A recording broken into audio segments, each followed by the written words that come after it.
Hello mga kadadalabs! Good morning, good afternoon, good evening po sa inyong lahat. Sa ang sulok ng mundo man po kayo naroon, nandito ulit si Dadalabs. Magandang umaga, araw, hapon, tanghali, hating gabi at gabi sa inyong lahat.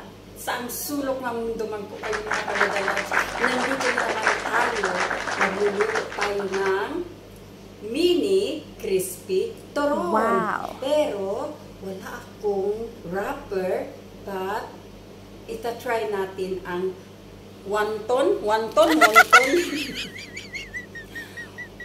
wrapper mga kadadalabs, kasi meron ako ditong saging at brown sugar. So yan lang mga kadadalabs, ang gagawin natin mini crispy turon. Kasi, nag-request ang mga anak ko magpagawa ng empanada. And then, tinignan ko yung rep, wala akong gamit pang empanada. Meron lang akong patatas. So, yun lang. So, I don't have ground chicken. I don't have a wrapper na malaki. I don't have green beans. Yung mga recipe para sa, carrots, wala. Para sa empanada. So, ngayon, hanap ako kung ano maluluto ko. So, dahil meron akong saging at ang wrapper dito is wonton wrapper, pwede rin ito ipa-fry, crispy din siya. But, medyo lang siya may konting kakapalan lang. Ewan ko if it works. We will try mga kadadalabs. Ita-try natin. So, ngayon, gagawa tayo ng mini crispy turon! So, ayan mga kadadalabs. Balatan natin ng ating saging because this is very long.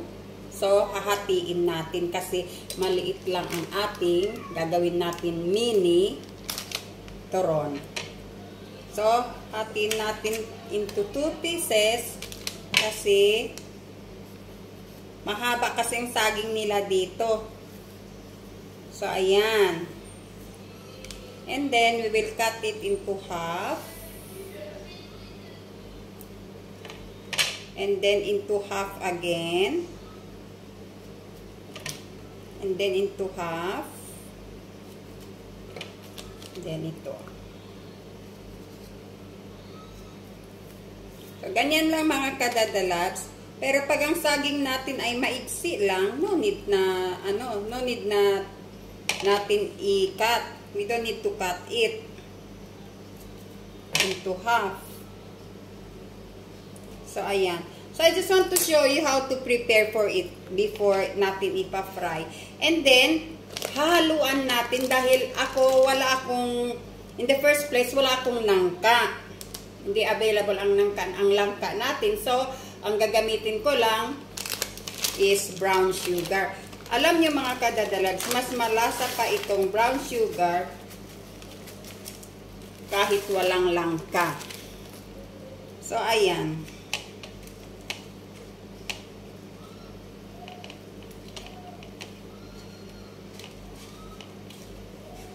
So, haluin natin.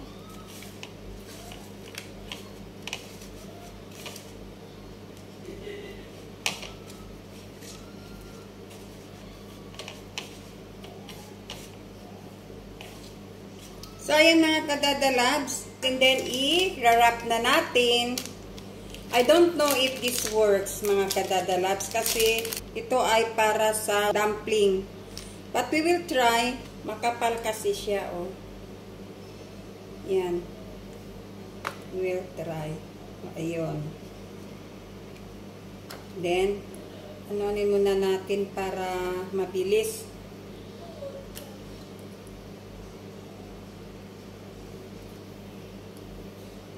Yan.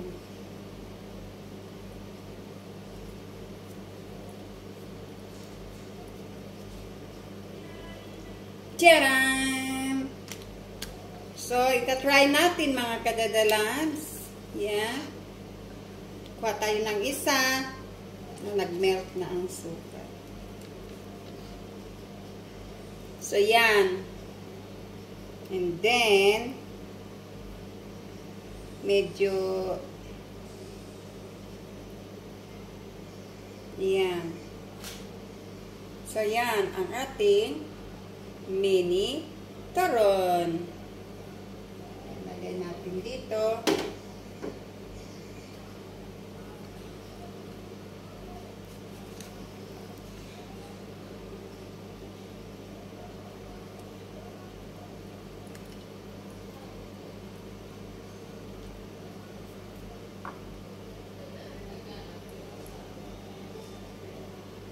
Yan. Namunat pa natin ito. Malaki ang saging natin mga kadatalabs. Kailangan liitan. Pero okay lang.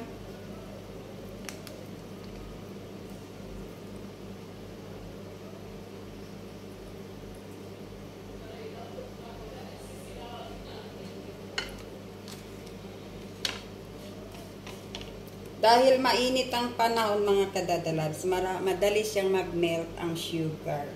You can see, our brown sugar is melting. Yan. Oh. So, ayan na mga kadadalabs ang ating na-wrap na mini turon. Ngayon, ipiprito na natin. Yan ang ating mini turon out of wonton wrapper. Kasi wala tayong wrapper for turon. So, we will try. The same pareho naman sila eh. So, ready to fry. Talagyan natin ng mantika. So, ayan mga kadadalabs, ipa-fry na natin ang ating mini turon. Sila. So, it doesn't matter kung nag-leak yung sugar sa loob kasi lalagyan din natin siya ng asukal. It's better nga para hindi natin dalihan. So, ganyan mga kadadalabs. Paliitin natin ang apoy. And then, lalagyan ko pa. Para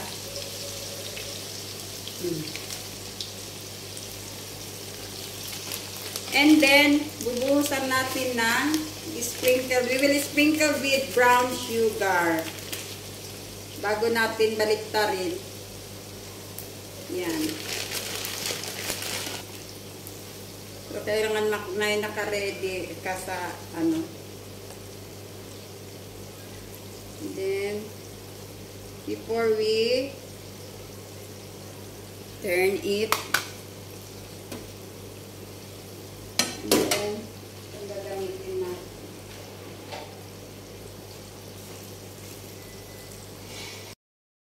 And then, babaliktarin natin.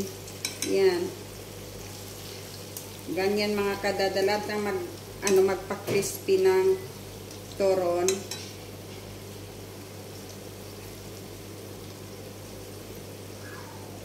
Yan. Medyo maano lang pag ano.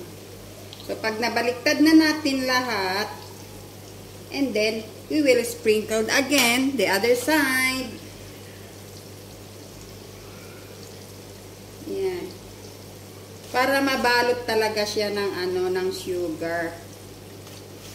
Ng caramelized sugar. Yan.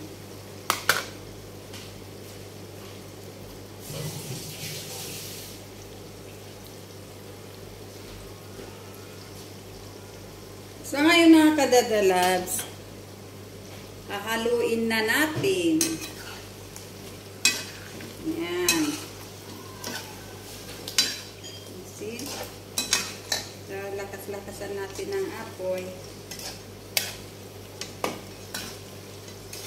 So, we don't have to stop mixing.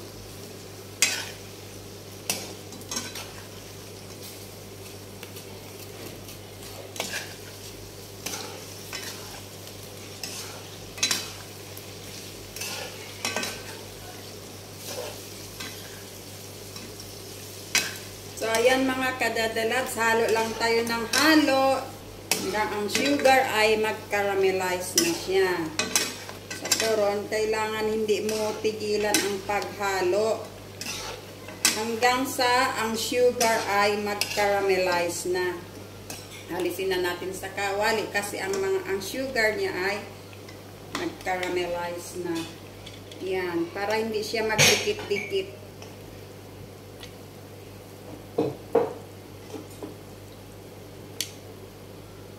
Yan, tingnan nyo mga kadadalat. Ang sugar niya ay hindi buo-buo. At balot na balot siya ng sugar. Caramelized sugar. Yan.